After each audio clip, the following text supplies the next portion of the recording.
Hi everybody, it's great to be back here again. This time I can't say I'm on Itamar. Right now I'm filming this in Florida, in a place called Orlando, at a friend's house named Rico, and it's a very, very unusual experience here. Usually when I'm giving Torah over on Itamar it's a little different. Having the influence of the Holy Land, the inspiration of the background of the city of Shechem and everything around it, and here of course we are outside of Israel, but we are definitely being very well taken care of over here, and it is a very, very special environment. So I feel I can give my lesson over here. And let's begin our Torah lesson for the week, Shabbat. I want to focus today on something well known, of course, but something that I think we have to look into and try to read a little deeper. And talking about the famous story of Jacob wrestling with the angel. And if we look in the verse in Genesis chapter 32, and we read about how the fear of Jacob having to confront Esau, or hearing that here he comes with 400 men with him, and he began to divide his camp up, and he's worried about the children. And after all these preparations, again, how to deal with Esau, sending him different presents to calm him down, it was like it seemed to be almost as if Jacob was panicking over here. What do we see? After, well, I'll read a couple of verses over here. It says like this in verse number 22, and Jacob is resting at night in the camp, and then he gets up at night and he takes his 2 wives and his 2 maidservants and his 11 children, and he crosses over the Jabbok crossing. And then it says, and he took them and he crossed them over the river, and and everything which is his, he brought across the river. And then it says, Yaakov remained alone, and a man wrestled with him until the morning star. And he saw that he couldn't really compete with him. This was the angel's sword. And so he decided to injure his sciatic nerve. So Yaakov was injured over here. And then the angel said, okay, let me go already. Yaakov apparently grabbed hold of him. He said, it is already time to let me go, because the morning has come. And Jacob says, I will not let you go until you bless me. And he says, what is your name? And he says, my name is Jacob. And he says to him, your name will no longer be Jacob, it will now be Israel, ki sarita, because you were able to overcome, sarita melokim, and you were able to overcome angels and men. At this point, Vayishav Yaakov, and Jacob asked, what is your name? What are you asking my name? And he blessed him over there. And Jacob calls this place Peniel, because he saw Elokim, Panim el Panim, because he saw at this point an angel face by face, and he was saved. And then it says, Vayizach lo Hashemesh, and the sun rose completely when he left, and he was limping on his leg. And therefore the Jewish people will not eat the sciatic nerve, because to remember this whole story of Jacob wrestling with the angel. Now, what does this all mean, first of all, in this whole wrestling of the angel story?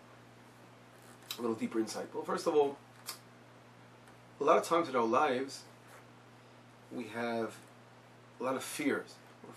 People are full of fears for different things, worries and fears. And instead of sometimes relying on God and saying, listen, God, we're relying on you, we're not going to let the fear fill our hearts. We're going to try to be completely relying on Hashem.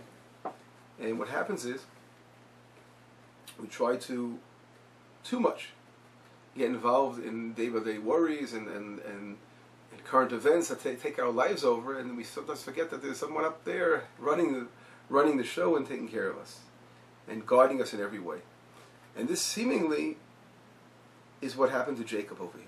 As we look before, if we look at the beginning of how this all began, Jacob was very, very frightened of the whole Esau stories we said before of his brother, and he was worried it was going to be.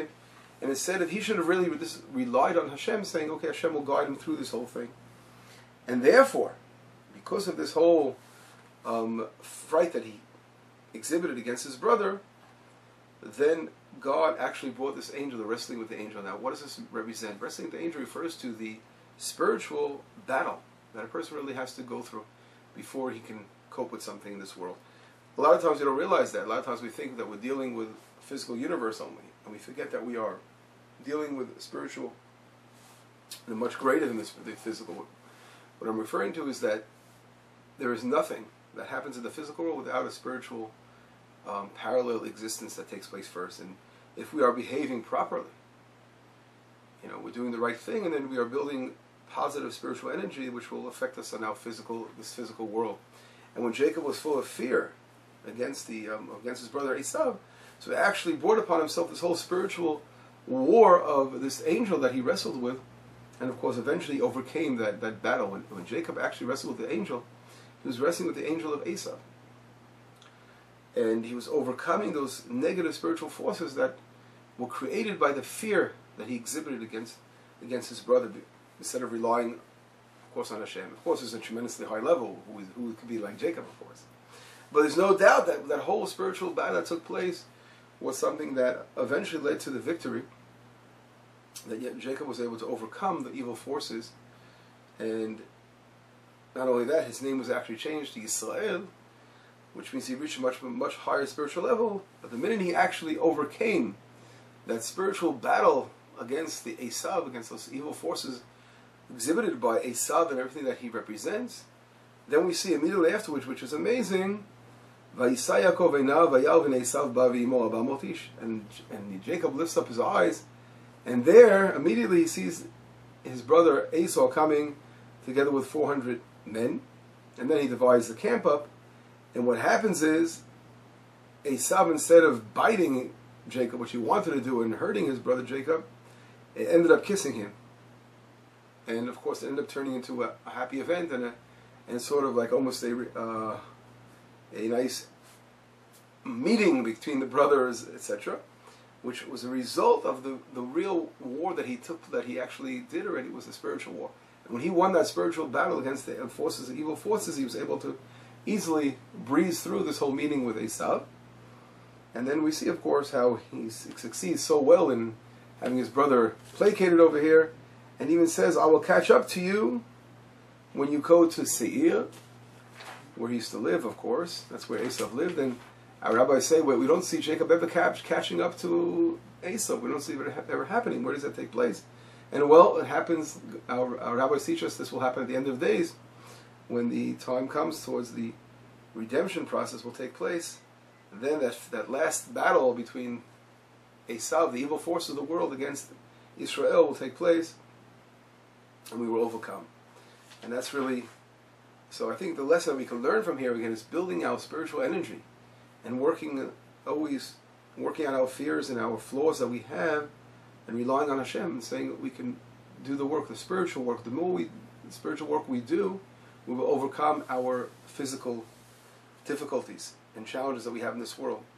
I think that even is reflected in later on, as we see right after the whole story with Esau, we see that Yaakov travels, and it says, Yaakov nasa Sukkota, he came to a place called Sukkota, which reminds us of the holiday, the famous holiday of Sukkot, meaning the holiday of booths. And what is special about the holiday of booths is that we are leaving our homes, and we are relying on the faith of Hashem. The whole thing, the whole concept of the holiday of Sukkot refers to Sel Mehemnuta, the shade of faith, because we're really not relying on our physical.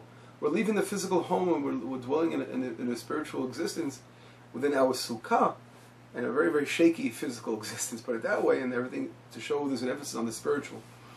And interesting, right over there, it says, Vayiven lo bayit, and he built himself a house. And our house is the exact, in Sukkot, he built himself a house. The house is the exact opposite of a sukkah, where it's built out of structure, out of stone, and a very, very strong, powerful